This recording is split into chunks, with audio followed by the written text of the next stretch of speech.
The guy's nothing if not obsessive. And he's still trying to get us to fight Iran this day, this week. He's a deep, dark son of a bitch, I tell you. Because he's gotten us into endless wars, and because of the power of all of this in the U.S. politics, he's gotten his way. But that war was totally phony. So what is this democracy versus dictatorship? Come on. These are not even sensible terms. And even if they were sensible terms, under the UN Charter, we can have our democracy. You do what you want. I'd love for the United States to be a functioning democracy and to be a good example for other countries. I don't believe the U.S. has any right or any ability to put in place a democracy in any other country.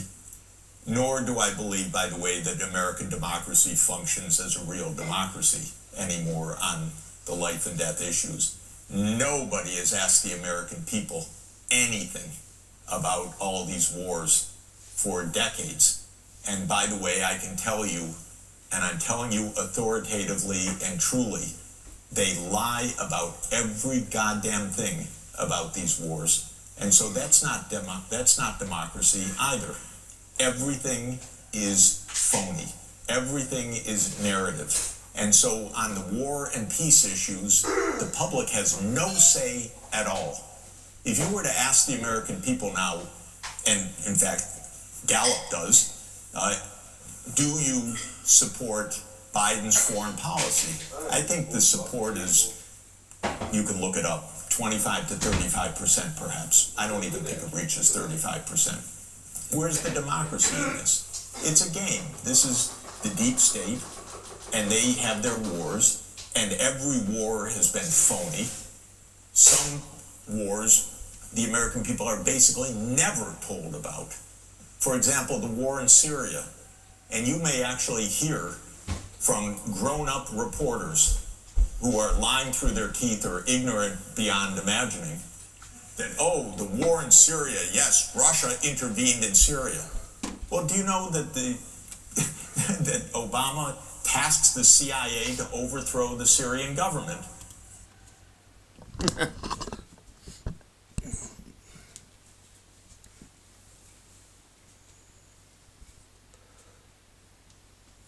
Can you explain democracy? Not really. If you ask 10 different people to explain democracy, I think you'll find you'll get 10 different answers. 10 different explanations.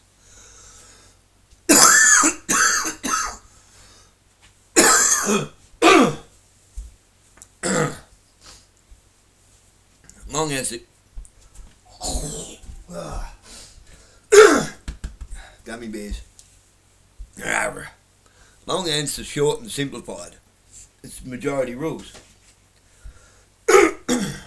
The problem with majority rules, when you have preferential voting systems, majority actually means who pulls the most weight, who has the most weight to throw around. Lobby groups. So it's not actually our votes that matter.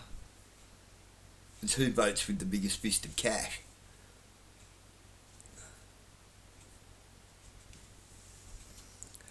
So, majority rules. Now, in order for there to be a winner in that, there has to be a loser. The minority loses. Now, who's the minority? Well, we don't have the big fist of cash. So that makes all of us the minority. So, arguing with each other how you vote, it's irrelevant. Why are you voting? It's stupid. It's retarded.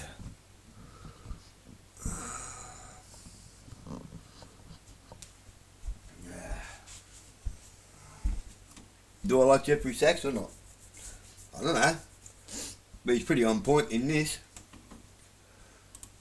Starting 4 years before Russia intervened. What kind of nonsense is that? And how many times did the New York Times report on Operation Timber Sycamore? which was the presidential order to the CIA to overthrow Bashar al-Assad. 3 times in 10 years. This is not democracy. This is a game. And it's a game of narrative. Why did the U.S. invade Iraq in 2003? Well, first of all, it was completely phony pretenses. It wasn't, oh, we were so wrong, they didn't have weapons of mass destruction. They actually did focus groups in the fall of 2002 to find out what would sell that war to the American people. Abe Schultzky, if you want to know the name of the PR genius. They did focus groups on the war. They wanted the war all the time. They had to figure out how to sell the war to the American people, how to scare the shit out of the American people. It was a phony war. Where did that war come from? You know what? It's quite surprising. That war came from Netanyahu, actually. You know that? It's weird. And the way it is that Netanyahu had, from 1995 onward, the theory that the only way we're going to get rid of Hamas and Hezbollah is by toppling the governments that support them. That's Iraq, Syria, and Iran. And the guy's nothing if not obsessive. And he's still trying to get us to fight Iran this day, this week. He's a deep, dark son of a bitch, sorry to tell you. Because he's gotten us into endless wars, and because of the power of all of this in the U.S. politics, he's gotten his way. But that war was totally phony. So what is this democracy versus dictatorship? Come on. These are not even sensible terms. And even if they were sensible terms, under the UN Charter, we can have our democracy. You do what you want. It happens to be the case that China has had a centralized administrative state for 2,245 years, ever since Emperor Qin Huangdi unified the Qin dynasty. There have been a few periods of disintegration of the dynasties, but if you look through the Qin, the Han, the Tang, the Song, the Ming, the Qing, till today, till the PRC, this is the same structure, by the way. This is an administrative state ruling over almost the same region, by the way, for more than 2,000 years. So, and I'm sorry, I had to giggle. It was only one sound effect of kicking the can down the stairs. Way it has been wondrously effective for a long time at keeping the internal peace. China's only wars were nomadic invasions from the steppelands in the north. And then one crazed, well, then the Mongols invading, that's part of that, and one absolutely crazed shogun in the 1590s trying to take over China, and he made it as far as Korea and was killed. Other than that, this has been actually exceptional statecraft until Britain had the genius idea of fighting a war to sell opium in China in 1839, one of the most noble efforts imaginable. And that started the modern era of China. So I don't buy it at all. But even... Isn't that funny?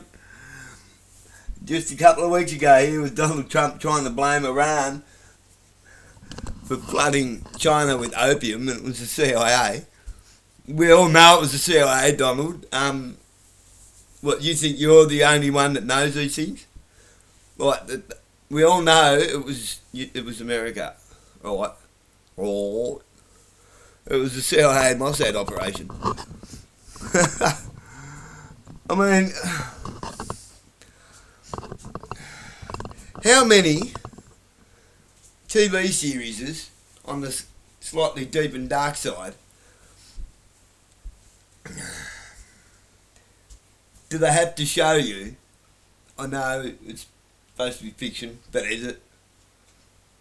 You got Black Book, NCIS, and countless other shows where you've got the FBI, the CIA, and Mossad working together on operations.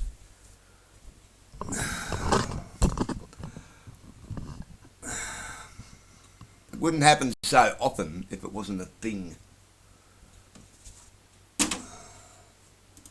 If it were true, it's illegal under international law, unwise, and, look at the great accomplishment of pouring in,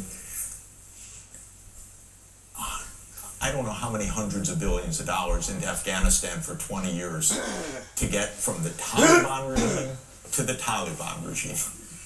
This is American genius democracy promotion. They don't care at all about democracy, by the way. At all. They topple governments they don't like that won't do their bidding. They topple democracies if they don't like them. They'll topple anybody that they don't like. That's how it's worked all along. They never said, oh, we can't topple Mossadegh in 1953. He's a democratic government.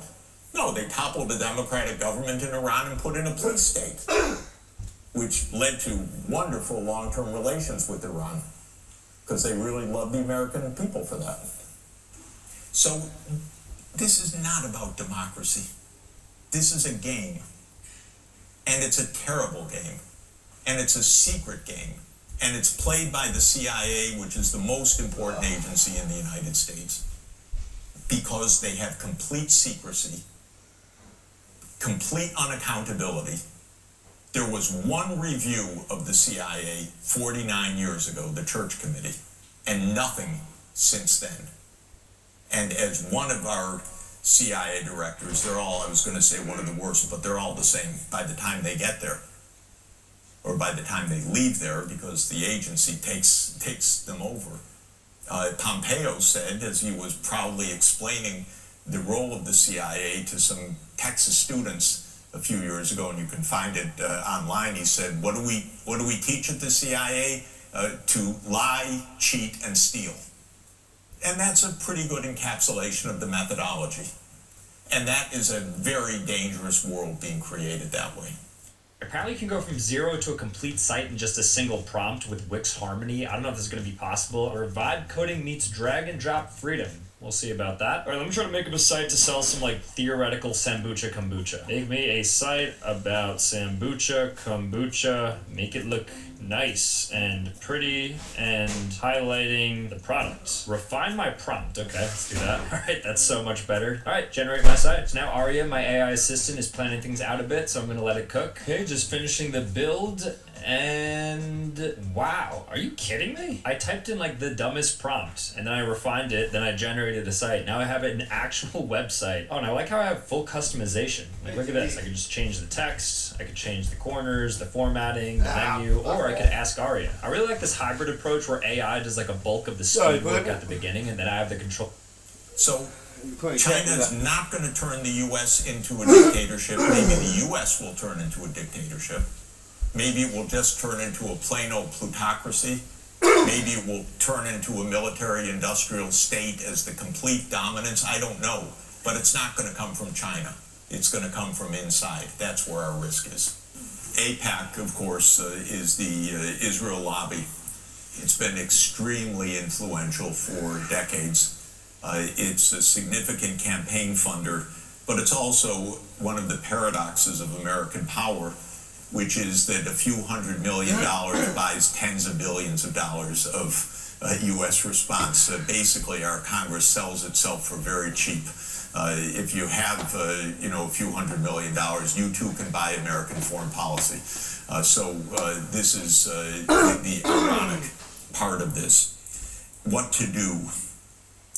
My view is that that this will change actually, but I want it to change fast because the danger is very high, and literally every day Netanyahu is trying to provoke a war with Iran right now, which could quickly escalate into something absolutely awful. I think two things can change this. One is American public opinion, which I say doesn't count for very much in these issues, but is absolutely against what Israel's doing. And this has been a shocking period. And it's so vulgar, it's so out there, the bombing is so relentless, the viciousness of it is so terrible that it has shocked the American people, especially young people, but actually the few times I've said that on air, lots of older people have written to me indignantly saying, I'm against Israel too, what it's doing. So it's actually a pretty widespread view. The second thing is that world opinion is shocked. And not only world opinion, political opinion worldwide. So I hang out at the UN. Israel has no backing at the UN for what it's doing. What it has is the US veto and Europe, as usual, hiding behind the US or abstaining in votes. Even the European Union's divided because it's so awful what's going on that Ireland and Spain and Norway and others are recognizing the state of Palestine, despite the US saying don't do that. But on resolution after resolution, there's an overwhelming majority against Israel's actions. There was this July an International Court of Justice ruling on the illegality of Israel's occupation. I think there's likely to be an ICJ ruling in the coming months that will find, I believe, Israel to be in violation of the 1948 Genocide Convention. That also will be a shocking moment, and I think it's likely, although you can only imagine the lobbying pressure that is being put on right now. So these are two forces that are at play. My idea specifically is I'm urging, actually quite actively, the Organization of Islamic Cooperation and the Arab League to put forward a specific plan now. Now, I believe, based on international law, that the only way forward that can possibly become established is a state of Palestine agreed on international law alongside a state of Israel. And that the two-state solution, which goes back to the 1947 partition plan, is enmeshed in countless UN Security Council and General Assembly resolutions and the ICJ ruling, which talks about the border of the 4th of June, 1967, before the Six-Day War. So what I am urging and hoping for is that the Organization of Islamic Cooperation, which is 57 Islamic nations, Islamic majority nations, and the Arab League specifically, put forward a plan for a two-state solution, peace, UN Security Council oversight of armed forces to keep the two sides apart. I think more than normal peacekeepers, but really stationing troops basically to keep the two sides apart. And Iran saying, yes, we stop our aid to Hezbollah and to Hamas in the context of a state of Palestine being achieved.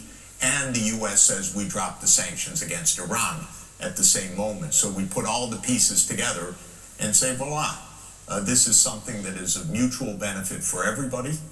The only one that opposes this, in my view, is the extremists in Israel, represented by Netanyahu, Smotrich, Ben-Gvir, and the other extremists in this utterly obnoxious and genocidal government that is in power in Israel right now.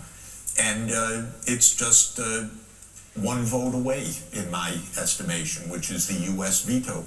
And I believe that if the security state in the United States looks honestly and dispassionately at this, if the American people understand how many wars Netanyahu has led the American people into and what a disaster this has been, that actually it's possible to change. It's not a sure deal by any means, but I want the rest of the world to say to the United States, you, not Israel, you are the obstacle to peace, the only obstacle remaining, because we don't need Israel's approval for this. Why should Israel have a veto over a state of Palestine? Of course it has no veto in international law. It's you, the United States, that's using the veto.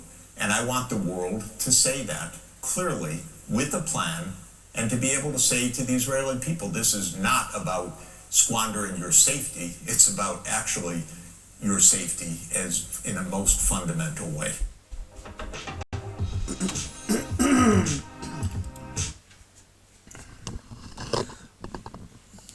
I've been saying for a long time, what's the difference between communism and socialism? Democracy. Democracy is the difference between communism and socialism. The road to communism starts at democracy, paved with socialist ideals. Socialism doesn't come in between democracy and communism. It's at the other end of the spectrum. You see, it's communism disguised as socialism, which is democracy. That's the name for what you would call communism disguised as socialism. And no one can tell you the difference between communism and socialism. No one knows. And it's actually really quite obvious. Communism is based on state ownership, where all the wealth and all the effort and all the work, everything is for the government, and the government doles out UBIs. A form of UBI to everybody. Everybody works for the government. For Mother Russia, yeah, that worked out real well, didn't it, with the labour camps, the gulags. Russia isn't what it used to be. Russia had the sense to change from United Soviet Socialist Republic, which was hard communism. It wasn't socialism at all. So you can call it what you like, as long as they keep telling us it's something else. Yeah, no, we have democracy, do we? But do we? No, we don't. We don't have any say. So how they explain democracy is that we have choice, but we don't. We have an illusion of choice. And lobbyists and the Trilateral Committee and Unijoint and International Monetary Fund, they get all the say. The industrial and military complex manipulate international social events and international geopolitics to drag us into wars, to give us no choice but to be involved in conflict, which completely changes the dynamics of the world all the time. Now, with socialism, true socialism, I say democracy is the greatest experiment to spend its entire life on life support and still fail. In socialism, well, Jesus was the greatest socialist to ever be murdered. It's never been given a chance, has it? Not really. Except in one place, Russia. You go find me someone that's not happy about living in Russia. People move out of Russia and then go back. Fuck that, want to go back. They don't realise how good they had it till they go somewhere else.